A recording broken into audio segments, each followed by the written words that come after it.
আপনি যদি কারো প্রতি হিংসা করেন তাহলে কি হবে? আপনার ক্ষতি কি? আপনার যত নেক আমল ধ্বংস হয়ে যাবে। হিংসা সেভাবে নেক আমলকে পুড়িয়ে দেয় যেমন করে আগুন কাঠকে পুড়িয়ে দেয়। হাদিস শুনেছেন হাদিসটা? হিংসা সেভাবে নেক আমলকে পুড়িয়ে দেয় যেভাবে আগুন কাকে পুড়িয়ে দেয়? কাঠকে। আগুন কাঠে আগুন ধরিয়ে দেন, কাঠ বাকি থাকে, কয়লা ছাই হয়ে যাবে। ঠিক একইভাবে আমল নামের নেকি সব ছাই হয়ে যাবে।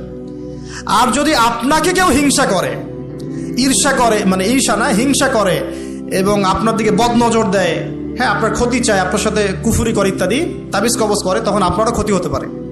চোখ লাগলে, বদনজর হলে, তাবিজ কবজ, আপনার ক্ষতি হতে পারে। আর এই ক্ষতি থেকে আপনি বাঁচবেন কিভাবে? এটা তো আপনার হাতে নাই, তাই না? কেউ যদি আপনাকে ঈর্ষা হিংসা করে, এটা তো আপনার হাতে নাই, আছে? নাই। একটা উপায় হচ্ছে মানুষের থেকে নিজেকে যত পারেন আড়াল করার চেষ্টা করেন। এই যে বারবার বলি না, এত শোডাউনের দরকার নাই, ফেসবুকের দরকার নাই, অনলাইনের এই যে ছবি টবি দরকার নেই, এমনি এমনি বলি না। আমরা চাই যে মানুষ থেকে যতটা পারি আড়াল হতে, যতটা সম্ভব। কারণ এখন তো এর চেয়ে বেশি কিছু পাচ্ছি না, এতে ক্ষতি আছে, মানুষের চোখ লাগে। এখন আপনি বাঁচবেন কিভাবে? প্রতিদিন সূরা ফালাক, সূরা নাস, ইখলাস সকাল সন্ধ্যা 3 বেলা করে, সকাল সন্ধ্যা 3 বার করে সূরা ফালাক, সূরা নাস, সূরা ইখলাস। প্রত্যেক নামাজের পর আয়াতুল কুরসি, ঘুমানোর আগে আয়াতুল কুরসি, সূরা বাকারার শেষের আয়াত, সূরা মুলক। এই যে কোরআনিক চিকিৎসাগুলো আপনি যদি গ্রহণ করেন, ইনশাআল্লাহ তাআলা আপনি চোখ লাগা থেকে বাঁচবেন। ইনশাআল্লাহ ইনশাআল্লাহ আপনি বদনজর থেকে বাঁচবেন, হিংসার কুপ্রভাব থেকে বাঁচবেন ইনশাআল্লাহ। তো এগুলো কিন্তু হেলা কথা বলছি না, এটা এত মারাত্মক। নবী সাল্লাল্লাহু আলাইহি ওয়াসাল্লাম বলেছেন যে চোখ লাগা বদনজরগুলো এত মারাত্মক যে একটা জীবন্ত উটকে রান্নার পাত্রে নিয়ে আসতে পারে। এত ডেঞ্জারাস, এত ডেঞ্জারাস।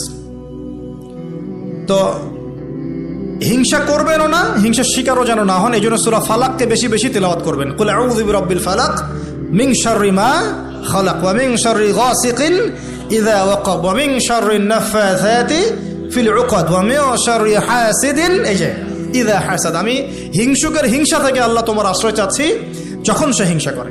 পারবেন ইনশাআল্লাহ? আর কি করা যাবে না? আল্লাহর নূর মারিফত পেতে হলে অহংকার করা যাবে না। কি যাবে না? আল্লাহ পাক সব পছন্দ করলে অহংকার পছন্দ করবেন না। আল্লাহ পাক অহংকার পছন্দ করবেন। আল্লাহ পাক অনেক পাপ মাফ করে দিতে পারেন। অহংকার আল্লাহ পাক খুব কঠিন ভাবে ধরেন। আল্লাহ পাক খুব কঠিন ভাবে অহংকারীকে আল্লাহ পাক কখনোই পৃথিবীতে টিকতে দেন নাই। অহংকার আল্লাহ পাকের চাদর, এটা ধরে কেউ টান দিতে পারে না। তো মনের মধ্যে যদি অহংকার থাকে, কোশ্চিন কালেও ডিগ্রি সার্টিফিকেট অর্জন করেও আল্লাহর নূর পাওয়া যাবে। আপনি খিদির হতে পারবেন না, সিচুয়েশন বুঝতেও পারবেন না, সলিউশনও বের করতে পারবেন না। একজন সত্তার কথা বলে দেই, আমি আলোচনা গুটিয়ে নিচ্ছি আস্তে আস্তে ইনশাল্লাহ। একজন সত্তার কথা বলি, ইবলিস নাম আছে, মনে আছে? ইবলিস, সে কি আল্লাহর একজন আবেদ ছিল না? ইবাদত করে নাই? তার জ্ঞান ছিল না? প্রচন্ড জ্ঞানী ছিল, আল্লাহ পাকের প্রচুর ইবাদত করেছে। কেন জাহান্নামী হলো? কি কারণে জাহান্নামী হলো? দেখেন, সে আল্লাহ পাকের আদেশকে লঙ্ঘন করেছে, সেজদা করে নাই, এই তো। আদম আলাইহিস সালামও তো গাছের কাছে চলে গিয়েছেন, তাহলে আদম আলাইহিস সালামও তো গাছের কাছে গিয়েছেন, আল্লাহ পাকের হুকুমটা লঙ্ঘন হয়ে গেল না? ইবলিসও তো লঙ্ঘন করেছে, তাহলে উভয়ের মাঝে কি পার্থক্য? পার্থক্যটা হচ্ছে আদম আলাইহিস সালাম ভুল করে তওবা করে ফিরে এসেছেন, অহংকার করেন নাই, করেছেন? পক্ষান্তরে ইবলিস ভুল করেও তার উপর অটল থেকেছে। সে বলেছে খলাকতানি মিন নার ওয়া খলাকতাহু মিন তিন। আল্লাহ, আপনি যে আমাকে বলছেন আদমকে সিজদা করতে, আপনি ভুল, আমি সঠিক। নাউযুবিল্লাহ। এই যে আবা ওয়াস্তাকবার, সে উদ্ধত হলো এবং অহংকার প্রদর্শন করলো, এই একটা কারণেই আল্লাহ পাক কি করেছেন? তাকে চিরস্থায়ী জাহান্নামে দিয়েছেন। কথা কি বুঝতে পারছেন? অতএব অহংকার থাকলে আল্লাহর নূর পাওয়া যাবে না। ইবলিসের ইবাদত ছিল, টিকতে পারে নাই। ওর কিন্তু ইলম ছিল, টিকতে পারে নাই। আল্লাহ বোঝার তৌফিক দান করেন। আর অহংকার মানে এই নয় যে আপনি ভালো জামা পরেছেন, ভালো একটা সুন্দর বাড়ি করেছেন, আপনার জুতাটা সুন্দর, আপনার মানে কিছু জমি জমা আছে, হ্যাঁ, আপনার চলাফেরা, আপনি শৌখিনতা পছন্দ করেন, এটার নাম অহংকার নয়। অহংকার কি?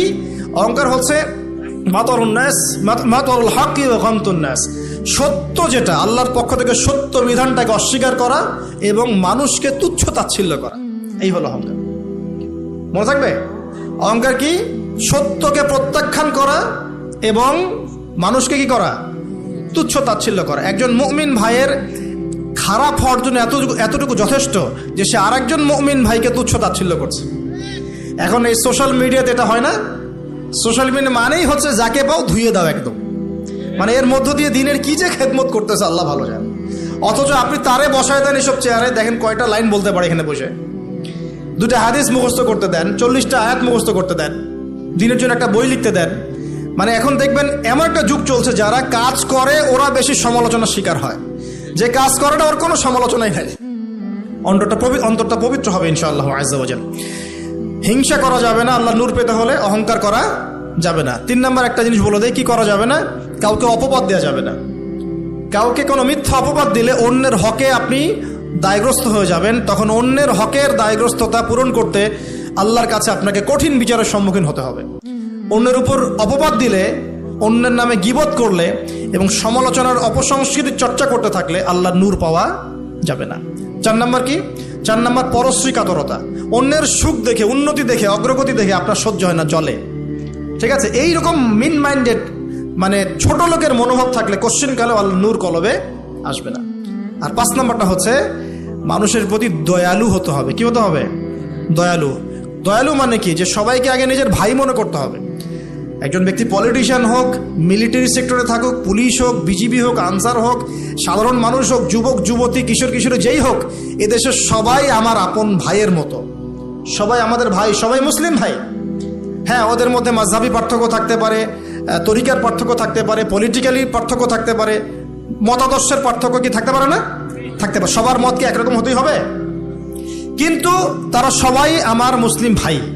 যতক্ষণ পর্যন্ত না তারা প্রকাশ্য কোনো কুফরির ঘোষণা দিয়েছে, ততক্ষণ পর্যন্ত কি সবাই মুসলিম ভাই। আগে সবাইকে ভাই মনে করে জনদরদিত হতে হবে। আগে সবার ভালোটা বুঝতে গেলে আগে জনদরদিত হতে হবে, রহম দিলওয়ালা হতে হবে। আপনি হকের উপর থাকবেন, ন্যায়টা ন্যায় হবে, অন্যায় অন্যায়। ন্যায় যদি আমার দুশ্মনও করে সেটাও ন্যায়, আর অন্যায় যদি আমার বাড়ির লোক করে সেটা অন্যায়। একটা সৎ অন্তর লাগবে তো আগে। এই রহম দিলওয়ালা না হতে পারলে খিদির হওয়া যাবে না। কারণ আল্লাহ পাক খিদির সম্পর্কে বলেছেন যে আমি খিদির আলাইহিস সালামকে আমার পক্ষ থেকে রহমত দিয়েছিলাম, দয়া দিয়েছিলাম। সুবহানাল্লাহ। ওয়া আল্লামনাহু মিন লাদুন্না ইলমা, এবং আমি আল্লাহ খিদিরকে আমার পক্ষ থেকে জ্ঞান শিক্ষা দিয়েছিলাম। তো এই কয়েকটা বিষয় করা যাবে, আর কিছু কিছু বিষয় করা যাবে না। এগুলো যদি মেনে চলতে পারি ইনশাআল্লাহ আমাদের কলবের মধ্যে আল্লাহর পক্ষ থেকে আল্লাহর নূর আসবে। সেটা হলো, কোরআন একটা সূরা আছে, সূরার নামই হচ্ছে সূরা নূর। কি নাম? এই সূরার উপর যদি আপনি আমি আমল করতে পারি ইনশাআল্লাহ তাআলা আল্লাহর নূর এবং মারিফত পাওয়া যাবে। কেন পেতে হবে এগুলো? কারণ এগুলো পেলে আমরা সেটা দেখবো যা সবাই দেখতে পারবে না, আমরা সেটা শুনবো সবাই সেটা শুনবে না, আপনি সেটা উপলব্ধি করবেন সবাই সেটা উপলব্ধি করতে পারবে না। বাহ্যিকভাবে সবাই একটা কিছু বুঝবে, কিন্তু আপনি রিয়েলিটি বুঝতে পারবেন যে আসলে বাস্তবটা কি হচ্ছে। এবং বাস্তবতা বুঝতে পারলে পরেই আমরা ইনশাআল্লাহ তাআলা ওই ফিতনাগুলো চিহ্নিত করতে পারবো, সেখান থেকে বাঁচার পথ খুঁজতে পারবো ইনশাআল্লাহ।